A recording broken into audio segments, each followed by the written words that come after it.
Okay. You're moving your screen so that Vico is in the picture. No, it's okay. And we're live. Hello. Hello, hi. Hi. Hi. Hello. Hi. Good evening, everyone. Thank you for joining us again on another Friday, 5:30 p.m. Kuala Lumpur time on the Sheila Exchange. Now, this past 1 year has been very trying for many of us. People complain about being stuck with their families under lockdown and in close confines, but they really have not experienced what it's like to be a family that is separated in different parts of the world because of a lockdown. Today, I've got with us on the Sheila Exchange the Sundram family. That's Vicky Sundram and his wife Hello. Jennifer Sundram, and Hello. their son Danish Vigneswaran. Hi. Vicky and Jennifer live in Phuket, and Danish is a student, a university student in Kuala Lumpur. They are Malaysians. Vicky and Jennifer didn't go to Phuket on a holiday and get stuck there. No, they work there. All right. Vicky runs the marina operations at the Phuket Lagoon Boat Resort, and Jennifer is a food blogger, right? She loves to eat, and Yes. I've had the opportunity to visit with them in Phuket, and Jennifer knows all the great food places. So, when the lockdown ends, you should get in touch with both Vicky and Jennifer to find out where are the great places to go in Phuket. And Danish is a student. He's a musician. He sings, he plays the drums extremely well, pursuing his studies in marketing right now. Now, this is a family that has not seen each other for the past 1 year. They have not been together for Deepavali or Christmas or birthdays or any of the major celebrations for 1 year. Danish is the only son of this couple, so you can imagine what it's like for the parents not to have seen their son and the son not to have seen their parents for a year. Yes. Welcome and thank you for agreeing to do this, Vicky, Jennifer, and Danish. It's a pleasure to Yes. be Thank you. Thank you. Sheila. We're happy Yeah. to be. So, as a family, this is not really the first time you have lived apart, but it is the first time that you have been separated for more than a year.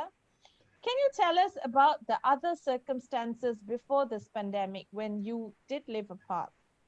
That was for me when I was working in Langkawi. Family was with me for about 5 years, and then when son was growing up, I had to relocate them back to KL purely for education and for medical reasons.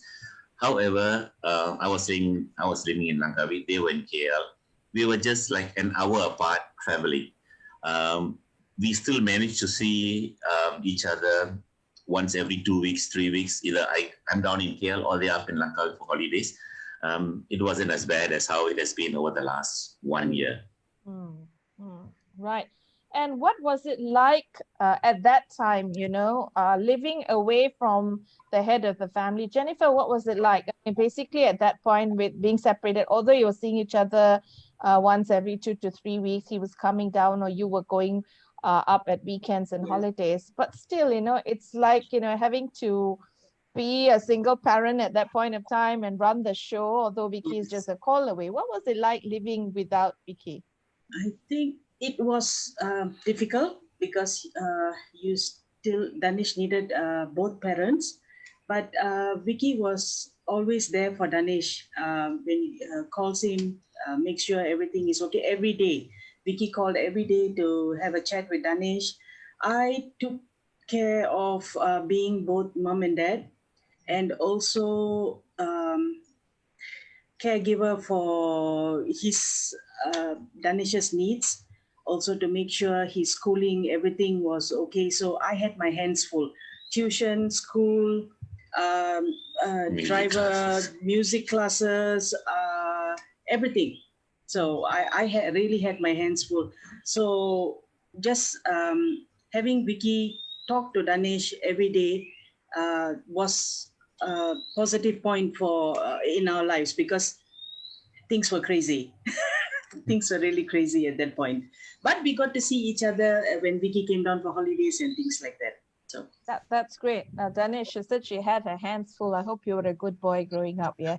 Well, yes, pretty mixed. It's pretty mixed. Like, cause I think for most of my life, most of my childhood, I should say, we're living away from my dad for like most of the time. I mean, I got so accustomed to my mom. I got more used to my mom because I'm always around my mom all the time. So when but yeah, I mean, it's really tough for me personally. Just but I'm always happy to see my dad all the time. Like always grateful that whenever he comes, I spend time with him as much as I can. And that what helps increase the family bond, really. That's really great. I'm not going to ask you who do you prefer, mom or dad. Now, that would not be politically correct. So you can tell me quietly over a coffee when the pandemic is over. Okay. So, Vicky and Jennifer, when did you move to Phuket? And why did you move to Phuket? When did you move to Phuket? And was the whole family with you when you made that move? Did you all live together for a long time? I had a great opportunity that knocked on my door, and I moved up here first initially. I came up here in April 2016. I moved up first, and then I had all my parents to bring. But Phuket, the opportunity gave the family to reunite again. That created an opportunity for the family to be back again together. That's when the family moved up 6 months later, because we knew that Phuket has got everything in terms of good schools, medical facilities. So family moved up 6 months later, and they were here until Danish has to go back to further his studies. So Danish did his high school. Yeah, he did high school. He did his O levels here. He was in a very good school, very good hands, and it was nice to have the family all to ourselves. It was good to be back with the family. together. Yes. So the offer you got was really great, and that it allowed all of you to be together, and also Danish to have his education, which before that it had to have to come to KL, Kuala Lumpur to do while you worked in Langkawi. But it was not just the work opportunity, but it also it created an opportunity for family to be together again. After a long time, right? Yes, after a long time. Yes. Danish, I'm going to ask you to push your mic a little further because, it's really close and there's a bit of distortion. Yeah, a little bit further. Yep, thank you. Right, no worries. Yeah, so Jennifer, what was it like for you, to be able to take Danish and go back, and after a long while of like sort of going solo, being the mom and dad, to go back there, and was it easy for you to like adjust back to being just the mom and the wife and the woman of the family? It took some time for the adjustment to happen, because I was so used to playing both roles and juggling everything. But when we came together as a family in Phuket, every time Danish asked me something, I said, "Okay, ask your dad." Oh, that was good. That was a good cop out, man. I was just going to jump into that. Then she came here and she said, "You have not done this, done that for many years. So now he is on your care. Every time he goes to the mother, see your dad, see your dad." See your dad. It just went on, but I got used to it, because when actually Danish moved up first, Jennifer only came here like 3 weeks later. She had to settle a lot of things back in here. So it was just Danish and myself for 3 weeks. So I had to get his breakfast done in the morning, send him to school, fetch him back. I was the mom and dad for 3 weeks. It was a good experience I had, bonding back with my son, just because everything has to come to me. And I got to make sure that I got to wake up earlier, but it was a fun time the three of us had. And we got to get everything ready before the mom arrives, because I know when she comes in, why this not done, that not done, as usual. I said, okay. But moving on, that was not just the 3 weeks. I think for about a year, she said, "No, you handle him, you handle him." No, for me, it was like, I miss doing a lot of things. Okay, I miss sending my son to school, fetching him, or taking him for his classes. But again, things was everything within a reach here in Phuket. Okay, you don't waste, you do not waste time on the road. Everything is within the reach. that created more time for me to spend with the family as well. And did you appreciate your wife more all those years of her sort of holding the fort alone while, of course, you were working, professionally to bring home the bread and butter, but, did it make you kind of realize at that point that, wow, she was really taking a huge responsibility there, running the show alone? Anything negative I'm going to say now is going to end me up in a big problem. So I better not. Yes, I do, Sheila. I do for one.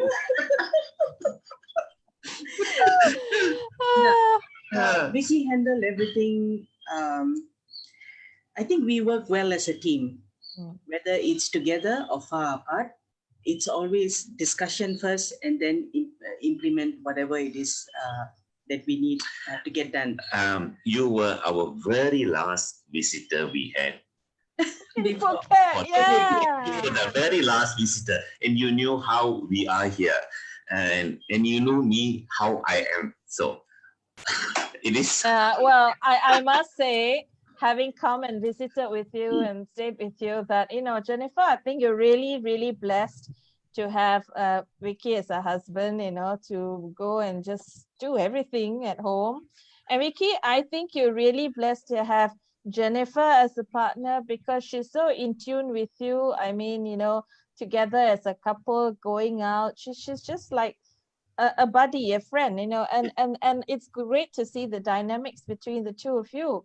I mean, I've seen you three as a family here and there where there were gatherings in KL, outings and all that. But, I didn't really get a chance to see you all living together as family because when I came to visit you, Danish was already back in Kuala Lumpur. Yes. Speaking of that, Danish, when did you move back to Malaysia to continue your studies? And can you give us a little bit more detail about where you live and what you're studying and what it's been like for you this past 1 year without parents to come? Yeah, sure. So after I finished my IGCSE O levels in June 2018, which is 2.5 years ago, I decided to move back to KL to pursue my tertiary education. I initially moved back to Malaysia about a few weeks after I finished my last exams of my O levels.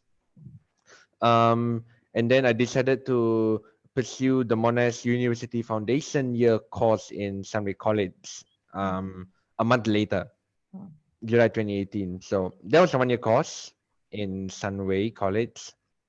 And then I moved to Sunray University after graduating from college, pursuing the Bachelor of Science in Marketing.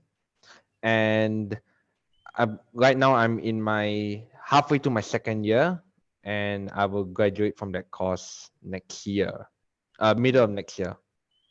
Right. So when was the last time you actually were physically present together with your parents? Yeah, the last time I was physically, I'm gonna say in terms of mom and dad, the last I saw my dad physically was the day after New Year last year, January 2nd last year. Wow, that was it. And then you flew back to Kuala Lumpur. I think I flew back with my mom, I think, if I'm not mistaken. Yeah, mom followed you back to KL. Yeah. And then she went back. And you haven't seen her for more than a year. Wow. How has that been like though? You can tell me the truth later, but right now, I mean, yes. I mean, pretty tough, yes, because this is the longest I've been away from my parents all my life. But I've realized, ever since I moved back to KL alone, I've learned more living skills as an adult. Because right now I turned 20 this year, and I've been living alone. I mean, alone as in away from my parents for almost 3 years now. So I did learn some living skills alone. So I can handle it. I can handle living alone, but it's again deep inside me. I miss my parents a lot. Spending time with my parents, missing my parents a lot. Oh, you're making me cry. Anna, I can tell you missing you a lot as well, and I know that conversations I had with them, like, during the MCO, like we were seriously under lockdown, couldn't step out of the house. I think your mom was like, "Ayo, what is my son eating?" And worrying about, you and whether you're going to be okay and things like that. To be honest, I didn't I didn't eat as much as I would have when I'm with my parents now. That I have to admit. Your parents eat a lot. Yeah, no. I'll holiday with them. Yeah. Yeah. But Sheila, just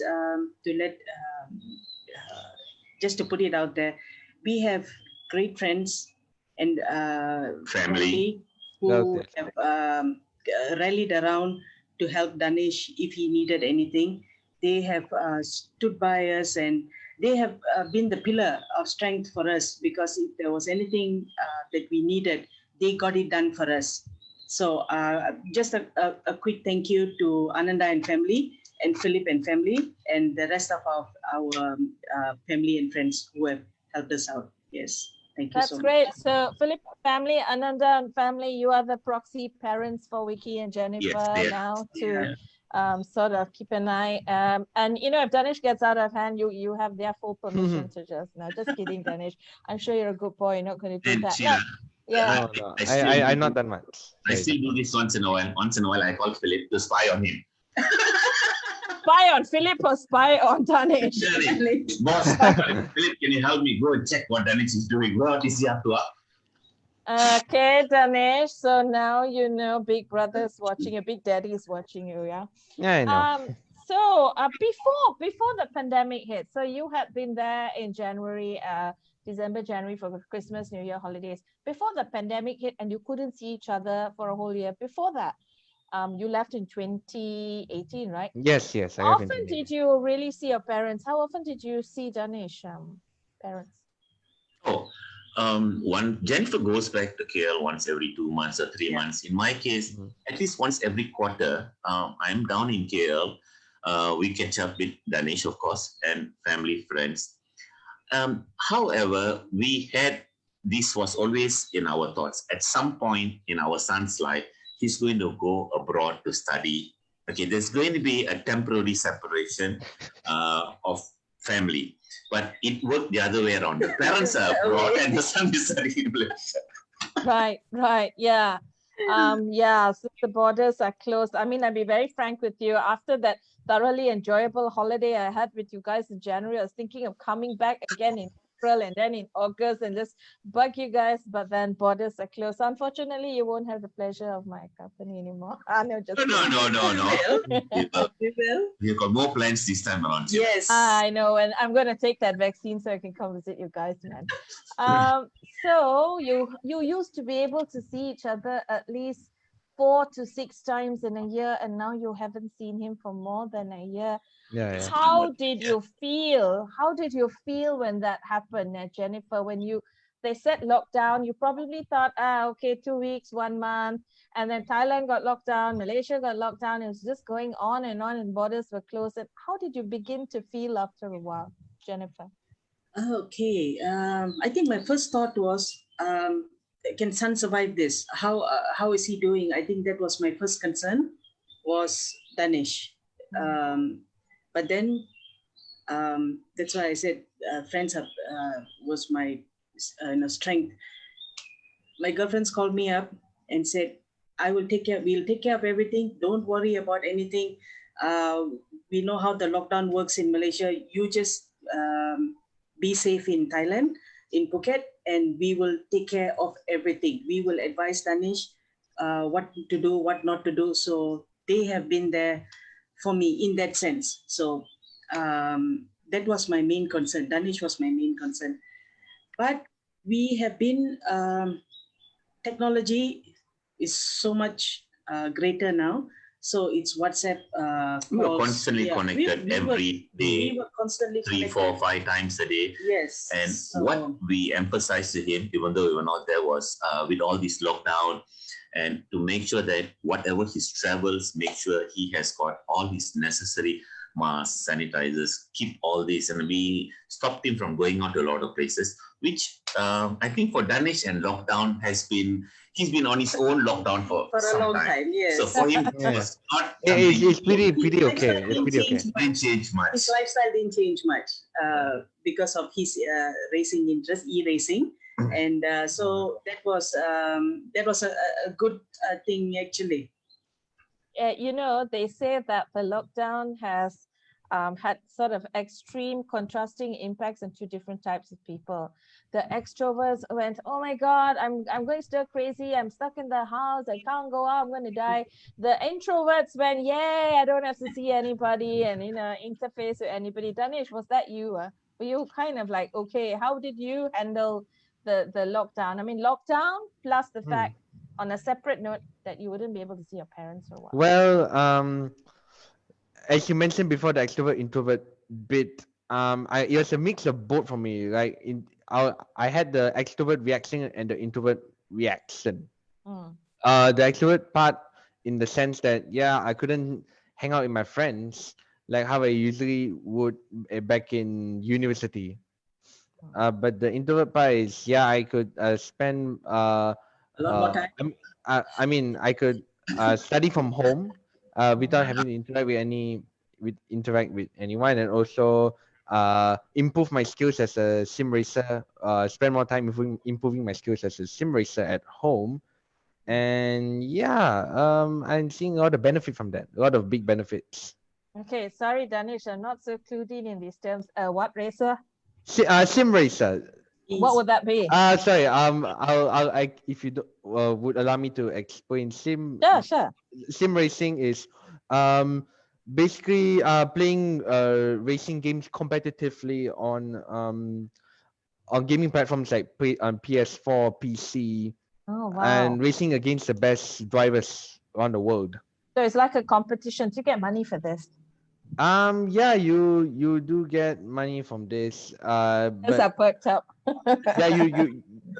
you do earn some money from this. Okay. And exposure as well, and you get invited to join esports teams. Like He has won money. I know that. He has won money. Right. You know, Vicky, for you, you were without the family together with you for a long time. And then you were with them together in Phuket. You had them all with you. And then Danish had to go, for you at that time, based in Thailand, you had to go back to Malaysia, which is overseas. But you knew you would be able to see him pretty often. So, you know, what's it been like for you now, like, you know, going back to square one, and you really can't even see your son now? It's difficult. It has been difficult, I must say. Even though we speak, we chat, phone, video calls, nothing. One thing, yes, I do agree, like what Danny said. It has put for 375 days, plus minus, that I have seen him. Mom, maybe 371 days, because she was with him for 3-4 days in KL. So it's been more than 370 days. I have not seen my son physically. It has been tough. It has been difficult. On the other hand, we know he's good, safe. Lovely people are keeping an eye on a lookout, helping him when there's a need that arises. Family is there. So that has been the comfort zone that we have been keeping ourselves moving. Yes. It's always so important to have a good support group, right?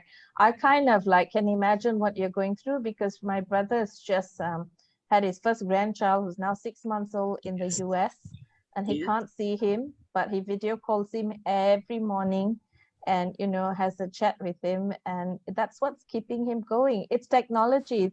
Thank goodness for virtual platforms that allows us to actually, you know, imagine the old days, if a pandemic like this had happened 20-30 years ago, right? We wouldn't even be able to get connected on a voice call, because phone calls were so hard to go through in those days, Yes. right? Can you imagine the sense of despair that people would have been feeling? At least now you get to see each other at the end of a screen and talk to each other. Danish, what were your birthdays and celebrations like? No Christmas with your parents, no New Year, no Deepavali, no birthday. How was it like for you? Because mom and dad had each other, and they had some kawan and friends and all that in the Phuket Lagoon Boat Resort. They have their community going there, so they had those little gatherings. But what about, and they have each other? What about you? Well, I mean, throughout my life, I've celebrated like all my birthdays, parents' birthdays, family birthdays, and also our family traditions together. For the most part, together as a family, and we have a great time together. But now with this pandemic situation where we have not seen each other physically in person, well, I mean, yes, we have technology to wish each other happy birthday to text messages and video conferencing calls like Zoom, like right now. But like what I always think is that nothing beats the physical interaction. Someone in front of your face saying, "Oh, happy birthday to you," and then they give you a big hug, and then they sing happy birthday with you. You miss that a lot. Absolutely. So I can imagine. is the I is the mean, emotional factor, yeah. I'm not in You your really miss that a lot. shoes. I've had my family in my home, and and everyone's nearby. So, and we've met each other for Christmas and birthdays. We're still able to do that. So Yeah. I can't even begin to imagine what you guys are actually were going through. Yeah. Yeah. So how do you keep the family bond going then now? Just through the calls, or Yes. Open Yeah, communication. through the calls. It's Yeah. been number Um, one thing in the do y'all family. do dinner together on Zoom and things like that? No, he sends us Sort pictures. of, sort of. Pictures of what he's having. Yeah. He sends you pictures of what he's having. Okay. That's mandatory. That's mandatory to make sure that he has got, His meal. he's taking his meals properly. But sometimes the mom, this picture looks like I saw Very this 3 familiar. years ago. If you take 3 shots of this, Are you resending the same pictures? Yes, yes. No, I don't. Family bond is yes, communication. We start from morning until we go to sleep, and we always tell Danish if anything he needs, reach us immediately. call us. Anything that he's doing, just keep us informed. Okay, don't have to and I've given him the privilege, the rights of, if you want to do something, go ahead and do, but just keep us informed so that we know what you're doing or where you're going. That's how the family communication, the bonding has been before, when we could still meet up once every quarter, or now it's been status quo, no changes to the family bonding. Yes. Okay, that's really great to know. I like what you said, Ricky, that communication, that's so important, especially if your parents with children overseas and you can't visit, you can't see them. But I think it's also for everybody, for spouses who are separated, from grandparents, from any sort of relative. And I found during this pandemic that I'm having more frequent conversations with people who I can't see. Not just it's something about not to go and see someone that kind of makes you miss them more, right? It's like I've been calling you guys. I think I've called you more in this past 1 year than I have in the 4 years that you have been in. Yes.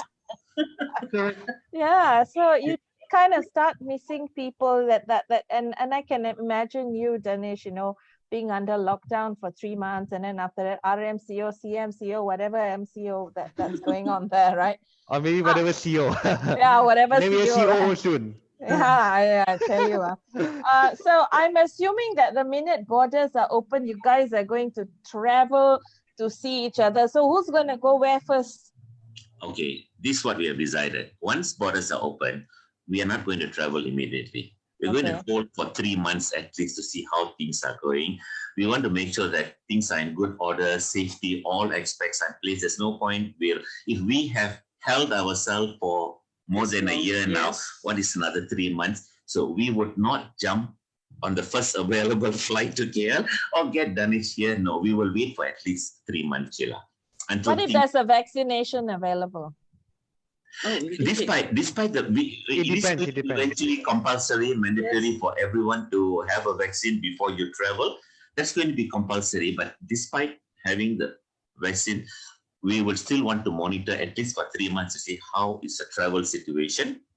And then, yes, we will be the first one to travel to KL first, because, of course, Danish, family, friends, there's a lot of people to catch up with. Yes. Yes. Yeah, I guess you're right. It's better to be safe than sentimental. Yeah. Yes. Right. True. So okay, so assuming borders are open, you waited 3 months and you decide we're gonna take a flight to KL to see our son, or we're gonna bring him. What's going to happen the first thing you see each other? It's gonna be like an Indian movie scene. Two things. First thing, it's going to be a family hug. Yes. That's Okay, And then, like and then a family hug. lunch or dinner. Yes, one Yes. family hug. Okay, that's what a real hug family. Second, it's going to be a family banana leaf lunch. Oh, yeah. Which restaurant, man? Which is the restaurant you're gonna head to Kana- first? Kanakay house. Kana Curry House, is it? Yeah. Okay, great. Okay. Free advertisement for Kana Curry House, yeah. Yes. Right. Okay, that's just lovely. And just like one final question, right? What advice do you have for families that are kept apart at length by this pandemic and are just, beginning to feel that huge gaping hole inside of them, that it's going on and on and on. I don't know when I'm going to see my son. I don't know when I'm going to see my parents. What advice do you have for being able to stick this out and be strong? Vicky, let's start with you. Communication. Okay. Keep your communication constant. This is what is possible at this moment. Okay, communication. There's nothing more we can do. Communication. Keep checking. Don't do it once in a while, especially when it's family like the three of us. You must have a daily conversation or every 3-4 times a day to keep asking what you're doing, how are things. Even it could be the same. You could be a parent. You could end up being a parent, but what the heck? You're still asking, talking, checking what's going on. Have you done this? Have you done that? The mother has got her set of SOPs for the son. So every day the mother, have you done this, done that? So the government has an SOP, but the mother has got a set of SOP. Notice how he says the mother. Okay. The mother, The yes. mother. Yes. Yes. So the mother, what are these SOPs, man? Wake up in the morning, make your drink, keep the windows open, have your breakfast. Yeah. Send me, make your bed. Make sure So you take keep shower. yourself clean and keep yourself clean. Yeah. Yourself fed. Yes. Make sure everything is in order before you start your day. And then Sometimes he senses his morning wish to us like about 7:30 in the morning. And I was like, are you just going to sleep or what? So what is it like for you, Danish, getting all these SOPs, these constant calls in the midst of your gaming and your studying and all that? I mean, it's all right. I don't mind it because I know family is very, very important, and especially keeping the communication. As what my parents have been saying this whole time. Keeping the communication going at this period of time is very, very essential. So that you keep the strength of the family bond, up there. Yeah, strong. Yeah, that's great. And I think, sometimes there are people out there who are not with their families. Their families are either working somewhere or stuck somewhere.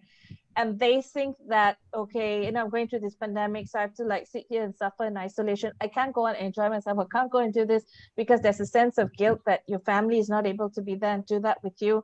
And usually that could be the case with parents, like if child is stuck there at home and I'm enjoying, or parents who have some members of the family with them and then 1 or 2 children, out there who can't be joining them and doing the family sort of thing. So, I really think that it's important to carry out as normal a life as possible and go and do the things that you would be doing if there was no lockdown and they were still sort of separated from you. And I keep telling people, because when the MCO 2.0 was announced, and over here in Malaysia, everyone's like, oh no, not again, really? And I'm saying, the important thing is not to get into a state of hopelessness and helplessness and a stuck state and say, you know what, I just going to give up, not do anything. It's always important to be in a moving state. Yes. Even if it's to get up every morning and write the things you want to do, right? The things that need to be done.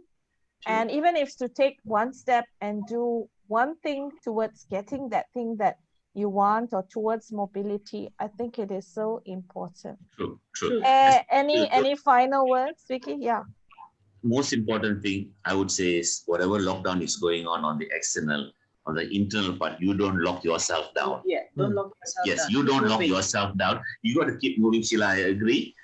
Even Phuket had a month and a half, maybe about 6 weeks lockdown last year in March, April, like that. But we here, the community, the people, we didn't lock ourselves down. We kept doing what we can do. Of course, there was restrictions, but we complied with the restriction, but we did not lock ourselves down. Yeah. Yes. Yeah. Jennifer, anything to add? Ditto. Ditto. Ditto. Tanesh, anything to add? Final words? I don't think I have much to say. Now I think just a bit of advice from fellow kids like me, who are affected by this pandemic is just one word: just keep the communication going. That's all. Okay, it's not one word, but it's Yeah, no, that's fine. Keep a two-way communication going with your parents, even if they are nagging and they got SOPs and they're checking on you and all. Just keep it going, because maybe they're doing it not to control you, but to reassure themselves that you're fine. And family is still present, even though we not still present in SOPs. anyway, Yeah. Anyway, yeah. in every way possible. We love you very much. Okay. Yes, I love my parents a lot. I Yes. love you all. Love you all. Yeah, that's so great to hear. Well, thank you so much, Vicky and Jennifer Sundram and Danish, for agreeing to join us today. It's been a lively and interesting conversation. Usually, many parents with only children are very obsessive and possessive over them. I'm so happy to see that you guys are just so chill and sensible. And Danish, that you've got great parents, and you're gonna be fine, and you're gonna be great. And thank you very much. Thank you. When the borders open and you decide to see each other, I hope that it's an amazing reunion. Maybe get someone to record it, like a little bit mini drama like that. You can put it on YouTube. A reunion after the pandemic. Yeah, send me the video, okay, guys. Thank you so much. Thank you so much. Thank you very much for having us. Thank you very much. Yeah, so thank you very much for joining me. So there it is. You have heard that even if you're not seeing your loved ones during this pandemic, even though borders may be closed still, communication can still keep the bonds of family going. Communication can still keep the reassurance, going, and can really keep you sane and help in some ways alleviate that sort of emptiness inside. You have been listening to Vicky and Jennifer Sundram and their son Danish speaking to me, Sheila Singham, on the Sheila Exchange. Parted by a pandemic is today's topic. Thank you for joining us.